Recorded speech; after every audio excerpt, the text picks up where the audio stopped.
बिस्मिल्लाहिर्रहमानिर्रहीम।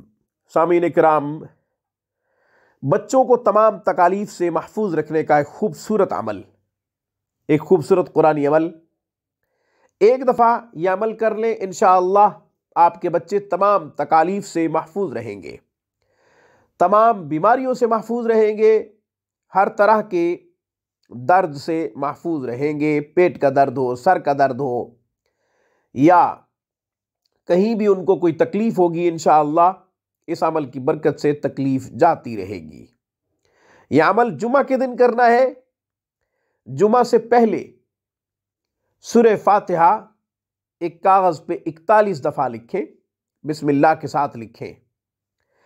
बिस्मिल्लाह के साथ 41 दफा लिखकर यह तावीज़ पानी में घोल के पानी बच्चों को पिला दें।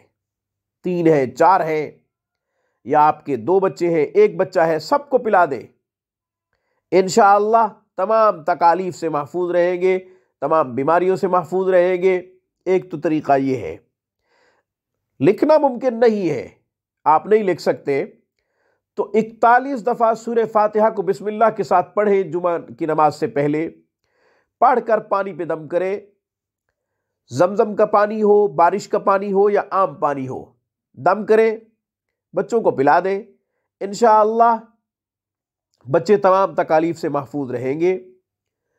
दिमागी हवाले से कमज़ोर होंगे तो भी शिफा मिलेगी, जिस्मानी हवाले से कमज़ोर होंगे तो भी इंशाअल्लाह शिफा मिलेगी इस अमल की बरकत से।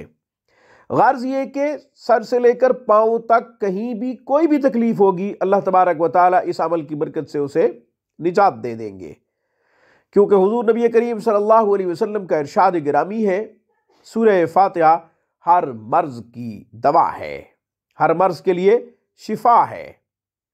आज की खूबसूरत वीडियो में बस इतना ही।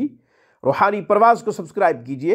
हमारी तमाम वीडियोस की अपडेट हासिल करने के लिए घंटी के बटन को दबा दीजिए। अस्सलामु अलैकुम वरहमतुल्लाहि वबरकातुहू।